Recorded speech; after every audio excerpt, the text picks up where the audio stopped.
weeks I've had in my life. So I started this week with a bias of a sell, and I drew my resistance area, which was this one and also this one. But guess what? Today, yesterday price dipped over this almost, man. And this week, man, I'm telling you guys, I had only one win, which was this one, and half of this, which I retained after my intuition telling me to close. That's the only win I had this week, man. This is one of the most terrible weeks I've had, for real. And not only was it terrible, but my emotions were spiraling. And man, I'm asking myself, Matthew, if you keep doing this shit, will I continue, man? Will I be something for real? Because, man, let me ask you, let me show you something. Let me show you, Matthew. I'm talking to myself because I know few people are going to watch this video, which I don't care right now because I'm documenting my journey as a young trader. But guess what? Guess what? Look at these trades, man. The first trade was this one.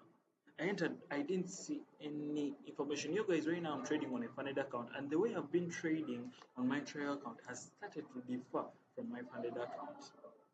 You understand? So you see, this trade I entered without, I was trading on this resistance area and I entered without confirmation. Now this trade, this one, my bias was right. You understand? But price whipped me out, then headed in my direction. Guess what? I still had the same bias of a buy right here.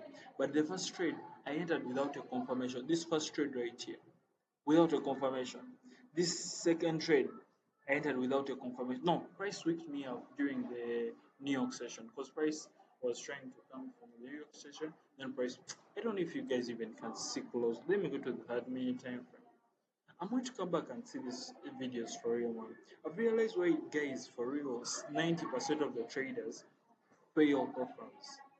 That's the fact. I know you guys can't see me very well, but the fact that that's why. That's the fact. Cause man, let's see. Let's see this. You see, this one they wicked me out.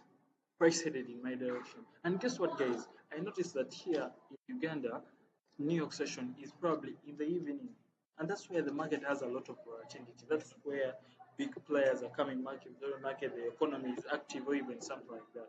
But guess what? I was stopped out here. Also, this I entered here another trade. It was a buy. My bias was right. But guess what? Emotions ruined this week, man. Emotions ruined this week, man. You see now, this one I failed. This one, then I entered another win. This was one of my only win I've had this week. Then another one, I entered for a sale. I didn't have a lot of confirmation. Then I entered for a sale. They stopped me out. You know, this week was laid over just about FOMO. This other trade, they stopped me out. After stopping me out, I had my bias. I thought now we are going to go for what? For buys. Price went in little, stopped me out.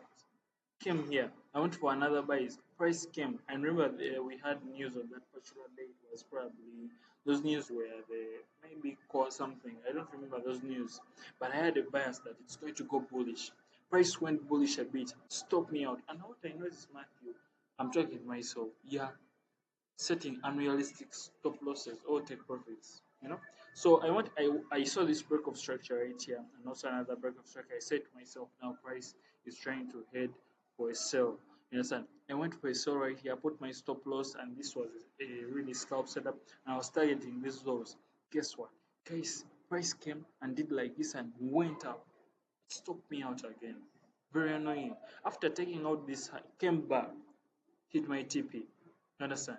So yesterday I saw, like, I went to the daily time frame, no, 4 hour time frame. It was on the 1 hour time frame, and I saw something like we had a resistance area right there, and price was trying to make something like it's showing that it's no longer interested in going to the downside. But guess what, guys?